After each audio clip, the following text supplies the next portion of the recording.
Сура Ан-Нас– это одна из самых сильных молитв защит.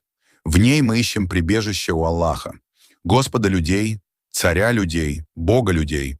Мы просим защиту от зла наущающего, кто шепчет в сердца, будь то из числа джиннов или людей. Эти шепоты, сомнения, страхи, зависть, злость приходят тихо и незаметно. Шайтан неустанно ищет путь к твоему сердцу. Но Аллах тот, кто может защитить. Пророк Мухаммад читал эту суру каждое утро и вечер, чтобы сохранить сердце чистым.